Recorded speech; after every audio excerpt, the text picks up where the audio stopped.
एक तीर से दो शिकार, ये तो पुरानी कहावत है। एक तीर से तीन शिकार नहीं, तीन शिकारी पार, ये टाटा आईपीएल की नई कहावत है। क्योंकि गुजरात टाइटंस का नतीजा आया दिल्ली कैपिटल्स के सामने एक डोमिनेटिंग वन साइडेड विक्ट्री, जिसके साथ रॉयल चैलेंजर्स बेंगलुरु और पंजाब किंग्स भी क्वालिफाई हो गई है। मतलब 60 मैचेस लगे हैं हमें इस प्रतियोगिता में, 4 टीम्स डिस्क्वालीफाई पहले हो गई। सुपर डुपर संडे था जहां खुशियां खुशियां थी पंजाब के लिए, गुजरात के लिए और बेंगलुरु के लिए, और उसी के साथ में मुंबई के लिए भी। क्यों, इसकी बात करते हैं one tip one hand with Jatin Sapru.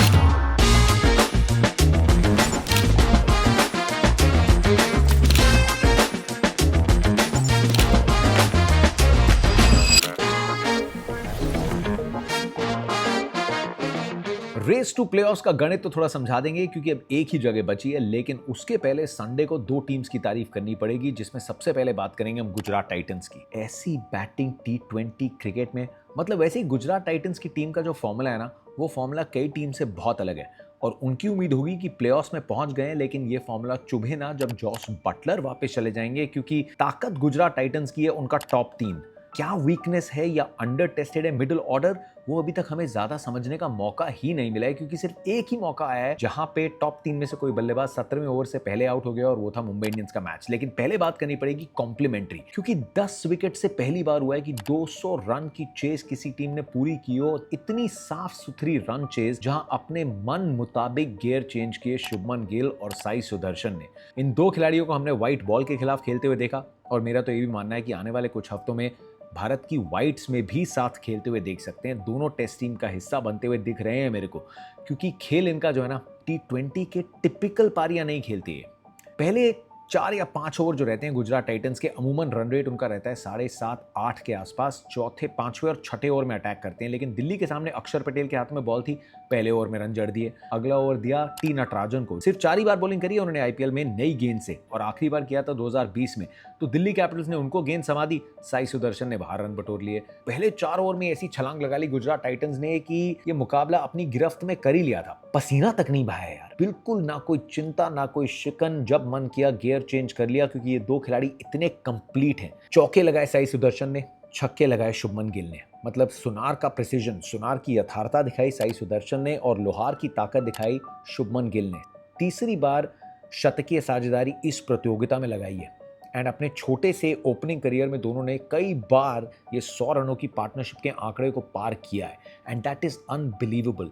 जो खेल है, बेसिक्स क्या सही करते हैं, एकदम मिनिमम फुट मूवमेंट है, मिनिमम फस है, ड्राइव्स हैं, फ्लिक्स हैं, पुल हैं, कट हैं, दोनों को विड्थ हल्की सी भी दो, बैकफुट से पंच लगा देते हैं, दोनों को गेंद फुल दो, ड्राइव लगा देते हैं। I have not really seen एक इतनी डोमिनेटिंग, इतनी कंट्रोल वाली पारी। ऐसा लगा कि Delhi Capitals ran out of ideas. खेल नहीं था, ये खिलवाड़ था, जिसके चलते जॉस बटलर तक तो बारी आई नहीं। मतलब मिडिल ऑर्डर की हम बात करें, 3 नंबर जॉस बटलर की भी आवश्यकता नहीं पड़ी। आप इसको ताकत ही मानेंगे एंड गुजरात टाइटंस के लिए इम्तिहान तब रहेगा जब अगर जॉस बटलर प्लेऑफ्स में चले जाते हैं और उसके बाद मिडिल ऑर्डर की बैटिंग पहले आ जाती है। बट इट्स अ टीम जो हैंडल कर लेगी, और ये ओपनर्स अगर इसी अंदाज से खेलते रहे तो फिर Gujarat Titans are very very very strong title contenders. Delhi Capitals के लिए इट्स नॉट ओवर येट, लेकिन दिल्ली कैपिटल्स अब सिर्फ 17 पॉइंट तक पहुंच सकता है, 18 तक नहीं जा सकते, और 18 तक जा सकती है मुंबई इंडियंस की टीम। खैर, उस पर भी बाद में आऊंगा। पंजाब किंग्स का पहला मैच था। पंजाब किंग्स अलग फॉर्मूला से खेलती है, एकमात्र टीम है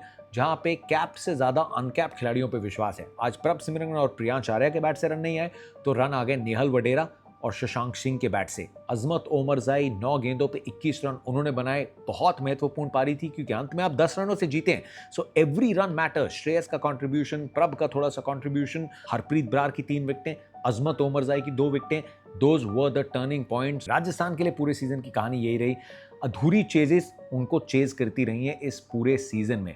बट ये भी एक मिथ तोड़ा है। हम कहते हैं अमूमन पावर प्ले जीतिए, मैच जीतिए, लेकिन जब पहले बैटिंग कर रही थी पंजाब किंग्स तो उन्होंने पावर प्ले में बनाए 58 रन 3 विकेट के नुकसान पे, तो वो भी पावर प्ले, तो राजस्थान ने जीता। फिर जब राजस्थान बैटिंग कर रही थी उन्होंने बनाए 89 फॉर 1, वो भी पावर प्ले, राजस्थान ने जीता, लेकिन मैच जीता पंजाब किंग्स ने। तो अब गुजरात टाइटंस पहुंच गई है 18 पॉइंट पे, रॉयल चैलेंजर्स बेंगलुरु है 17 पॉइंट पे, पंजाब किंग्स है 17 पॉइंट पे। ये 3 टीम्स क्वालिफाई हो चुकी हैं और इन 3 टीम्स के आपस में कोई मैचेस नहीं है। तो गुजरात टाइटंस अगले 2 मैचेस जीती है तो 22 पॉइंट्स पे पहुंच सकती है। रॉयल चैलेंजर्स बेंगलुरु और पंजाब किंग्स वो मैक्सिमम 21 पॉइंट्स पे पहुंच सकते हैं। क्योंकि आपस में मैचेस नहीं खेल रहे।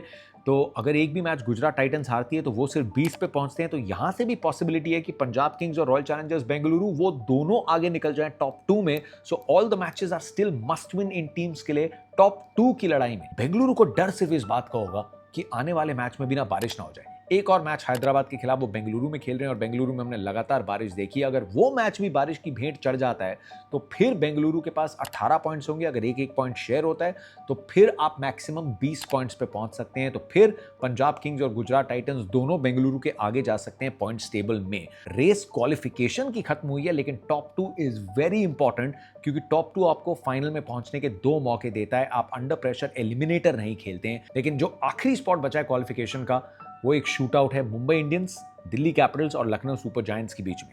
लखनऊ एक और टीम है जो सिर्फ 16 पॉइंट्स पे पहुंच सकती है। मुंबई और दिल्ली का जो अगला मुकाबला है, अगर मुंबई दिल्ली को हरा देती है तो फिर दिल्ली कैपिटल्स आर आउट, क्योंकि फिर दिल्ली सिर्फ 15 पॉइंट्स पे पहुंच पाएगी और मुंबई 16 पे ऑलरेडी पहुंच जाएगी। तो मुंबई अगर अपने अगले दोनों मैचेस जीती है, मुंबई क्लियर कट जीत जाती है। मुंबई दिल्ली को हरा देती है, फिर भी मुंबई 16 पॉइंट्स पे पहुंच जाती है। फिर लखनऊ को अपने तीनों मैचेस जीतने पड़ेंगे और अच्छी नेट रन रेट से जीतने पड़ेंगे, क्योंकि 16 पॉइंट्स पे भी मुंबई इंडियंस की जो नेट रन रेट है वो बहुत तगड़ी हो जाएगी। इस समय सबसे strong net run rate Mumbai Indians की है 1.15, लखनऊ की नेगेटिव में है -0.469। तो मेरा यह मानना है कि मुंबई इंडियंस अगर अगला मैच जीत जाती है, Mumbai Indians will be through. Mumbai और दिल्ली आपस में मैच खेलने के बाद दोनों के आखिरी मैचेस हैं पंजाब किंग्स से। तो दिल्ली के लिए अपना मुंबई का मैच जीतना is a must win game, otherwise their season is going to come to an end.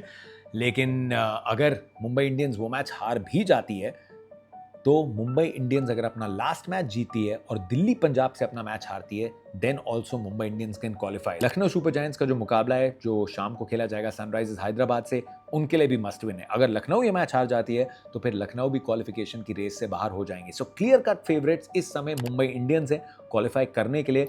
लेकिन दिल्ली क्या 2 मैचेस बैक टू बैक जीत सकती है? डिस्पाइट केएल राहुल्स वंडरफुल 100, इस मैच को हाथ से निकलने दिया दिल्ली कैपिटल्स ने। 7 ओपनिंग पेयर्स बदल दिए, so it's a bit hard to believe. लेकिन गुजरात फैंस बहुत बहुत मुबारकबाद, आरसीबी फैंस कंग्रेचुलेशंस, और पंजाब किंग्स नया क्या पंजाबी आ गए ओए। बहुत सारे व्लॉग्स ऑरेंज पर्पल कैप की रेस और इस आईपीएल में आने वाले समीकरण के साथ यही मिलेंगे इस चैनल पे। प्यार बनाते रहिए, लाइक शेयर सब्सक्राइब और बेल आइकन घंटी बजा दो।